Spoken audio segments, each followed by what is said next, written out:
ఈ ఇందిరమ్మ ప్రభుత్వంలో కోటి మహిళల్ని కోటీశ్వరులను చేయాలి అనే చిత్తశుద్ధితో ఇందిరా మహిళా శక్తి మిషన్ కింద 2025 పాలసీని మహిళల కోసం కేబినెట్ లో ఆమోదించడం జరిగింది.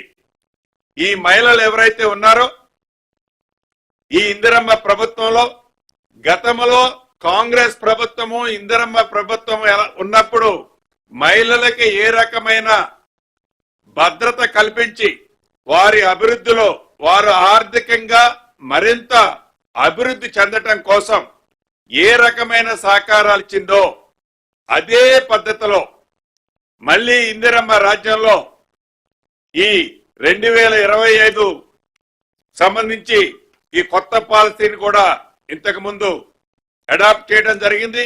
గతంలో గ్రామీణ ప్రాంతంలో ఉండే వాటిని సెర్ఫుల్ కింద అదే రకంగా పట్టణ ప్రాంతంలో ఉండే ఈ మహిళా సంఘాలని మెప్మా ఆధ్వర్యంలో 2 సెక్టార్లో బైఫర్కేషన్ అయి ఉండే.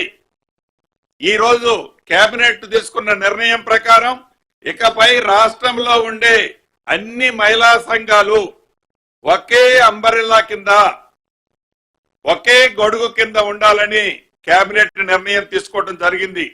వీటితో పాటు ఇంకొక ఇంపార్టెంట్ అయిన విషయం, ఇందిరా మహిళా శక్తి సంఘాల్లో గతంలో 60 సంవత్సరాలకే రిటైర్మెంట్ ఉండేది.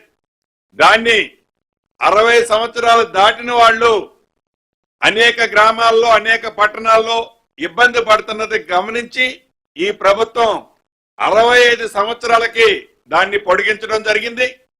60 సంవత్సరాలు ఇంతకు ముందు నెంబర్లుగా ఉండే దాన్ని ఈ ప్రభుత్వం ఈ రోజు కేబినెట్ లో 65 సంవత్సరాలకి పెంచడం జరిగింది. అదే రకంగా గతంలో 18 ఏళ్లు వయసు వచ్చిన తర్వాతనే సభ్యులుగా ఉండేవాళ్ళు, ఇప్పుడు దాన్ని 15 ఏళ్లకి కుదించడం జరిగింది.